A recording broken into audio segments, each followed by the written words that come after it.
بسم اللہ الرحمن الرحیم۔ السلام علیکم عزیز طلبہ و طالبات۔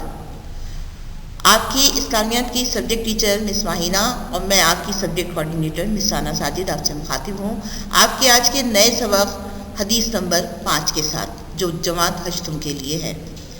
بیٹا ہم سب سے پہلے آئیں گے اس کے ذہنی خاکے کی طرف۔ وہ خاص پوائنٹ ہم یہاں پر آپ سے ڈسکس کر لیں گے جو اس کے حوالے سے بیان کیے گئے۔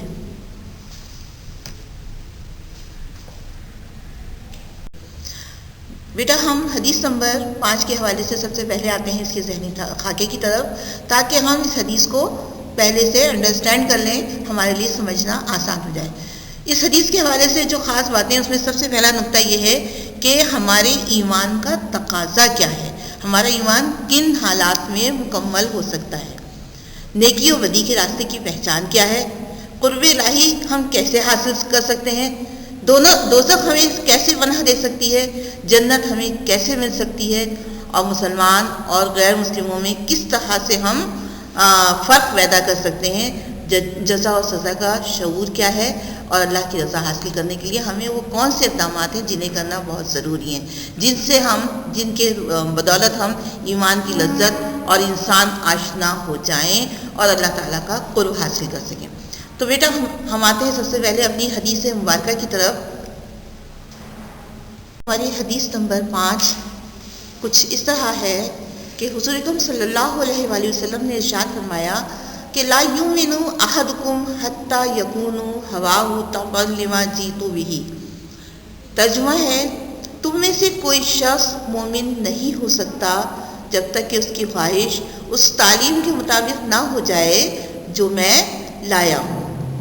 تو بیٹا حدیث مبارکہ کی متن کو دیکھتے ہوئے یہ بات اچھی طرح سے واضح ہو جاتی ہے کہ ہم نے نبی اکرم صلی اللہ علیہ وآلہ وسلم کے جو ارشادات ہیں، آپ صلی اللہ علیہ وآلہ وسلم نے جو کچھ عمل کر کے دکھایا، اور بعض مواقع ایسے رہے کہ جہاں آپ نے لوگوں کو عمل کرتے دیکھا لیکن کسی قسم کی گفتگو نہ فرمائی، یعنی کسی قسم کا وہاں پر آپ نے اظہار نہیں کیا، خاموشی اختیار کی۔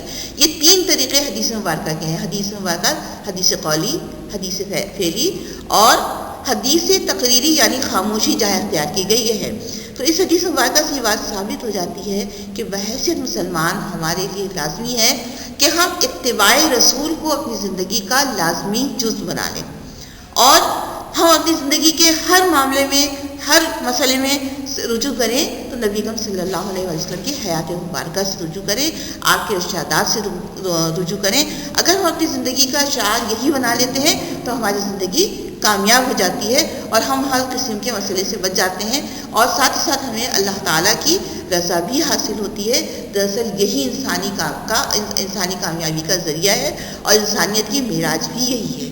اگر ہم نے اپنے آپ کو کہا کہ اللہ تعالیٰ قرآن پاک میں جا بجا اس معاملے کو ارشاد فرماتا ہے کہ جس نے رسول صلی اللہ علیہ وسلم کی اطاعت کی گویا اس نے میری اطاعت کی، یا ایون کہ یہاں تک کہہ دیا کہ اگر محبت کا تقاضا پورا کرنا ہے تو اپنے جان و مال سب کو جنا کیا کہتے ہیں آپ صلی اللہ علیہ وسلم کی عزت و حرمت پر قربان کرنے کے لیے ہمیشہ ہر گھڑی ہمیں تیار رہنا ہے۔ آپ صلی اللہ علیہ وسلم کی عزت اور حرمت پر ہمیں آج تک آنے نہیں دینا، یعنی محبت کا درجہ اس حد تک بڑا ہے۔ بیٹا اب ہم آ جاتے ہیں، یہ تو تھی ہماری حدیث مبارکہ کی وضاحت۔ اب ہم اس کے ساتھ آتے ہیں اپنے تحریر۔ اس حدیث مبارکہ کے حوالے سے تشریح کا ہے۔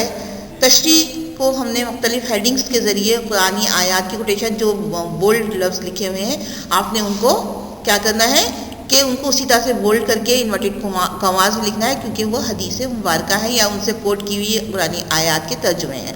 تو پہلا ہمارا جو نقطہ ہے اطاعت نبی کی ہماری زندگی میں اہمیت کیا ہے، ہم اس اہمیت کو ایک حدیث مبارکہ کے ایک آیت مبارکہ کے ترجمے کے حوالے سے بیان کرتے ہیں کہ اے ایمان والوں، اللہ اور اس کے رسول صلی اللہ علیہ وسلم کی اطاعت کرو اور اس سے روگردانی یعنی نافرمانی مت کرو۔ دوسری ہیڈنگ ہے ہماری خوف و غم سے نجات کا راستہ۔ تو اللہ تعالیٰ اس حوالے سے بیان فرماتا ہے ہمیں خوف و غم کی نجات کے حوالے سے کہ جب ہم نبی صلی اللہ علیہ وسلم سے اطاعت کرتے ہیں اور اللہ رسول صلی اللہ علیہ وسلم کی اطاعت میں مشغول عمل رہتے ہیں تو ہم کس طرح سے اپنے آپ کو بہتر بنا سکتے ہیں۔ تو اللہ تعالیٰ ارشاد فرماتا ہے کہ آیت مبارکہ کا ترجمہ کچھ اس طرح ہے کہ جس نے رسول اللہ صلی اللہ علیہ وآلہ وسلم کی اطاعت کی اس نے بلا شبہ اللہ کی اطاعت کی. گویا یہ ثابت ہو گیا کہ اگر ہم نبی کریم صلی اللہ علیہ وسلم کی اطاعت فرماتے ہیں تو ہم اللہ تعالیٰ کی پسند ناپسند کے مطابق اپنی زندگی کو گزارنے کے قابل ہو سکتے ہیں. اسی طرح سے اسی ہیڈنگ کے تحت ایک اور آیت کا ترجمہ کچھ اس طرح ہے کہ جو کچھ تمہیں یہ رسول دیں اسے لے لو اور جس چیز سے منع کریں رک جاؤ. یعنی ہم نے اپنی مرضی سے کوئی کام نہیں کرنا, ہم نے رسول اللہ صلی اللہ علیہ وسلم کے بتائے ہوئے طریقوں کے مطابق دیے ہوئے احکامات کے مطابق اپنی زندگی گزارنی ہے. اگلی ہیڈنگ ہماری اطاعت نبی ایمان کی تکمیل کا ذریعہ ہے.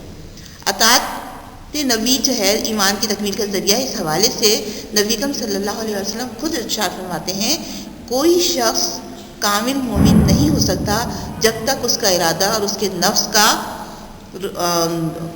جو ہے اللہ کے ہدایت کے تابع نہیں ہو جاتا, یا رسول صلی اللہ علیہ وسلم کی ہدایت کے تابع نہیں ہو جاتا. اس کے بعد بیٹا ہماری اسی حدیث کے حوالے سے اگلی ہیڈنگ ہے.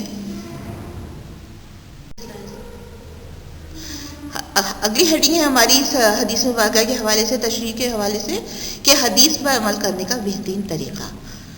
اس حدیث میں اپنی خواہشات کو قرآن و سنت کے مطابق ڈھال لینے کی تاکید کی گئی ہے, اور یہ اسی صورت میں ممکن ہوگا جب اللہ اس کے رسول صلی اللہ علیہ وسلم سے سچی محبت ہو, اور جب کسی مومن کے دل میں اللہ اور اس کے رسول صلی اللہ علیہ وسلم کی محبت پیدا ہو گئی تو اس کی زندگی کا رخ اللہ کی طرف ہو جائے گا, اور وہ وہی کام کرے جس سے اللہ خوش ہو. اور جب محبت کرنے والا اپنے محبوب کی اطاعت کرتا ہے تو اس کے سامنے جھک جاتا ہے. مجھے امید ہے کہ بیٹا حدیث کی تشریح سے آپ کو حدیث بخوبی اچھی طرح سے سمجھ میں آ گئی ہوگی. تو انشاءاللہ آپ اس کام کو بہت صاف ستھرا اچھی طرح سے کیجیے گا. اس کے بعد ہم نے اسی حدیث کے حوالے سے ایک شارٹ کویشچن ہم نے دیا ہے. وہ شارٹ کویشچن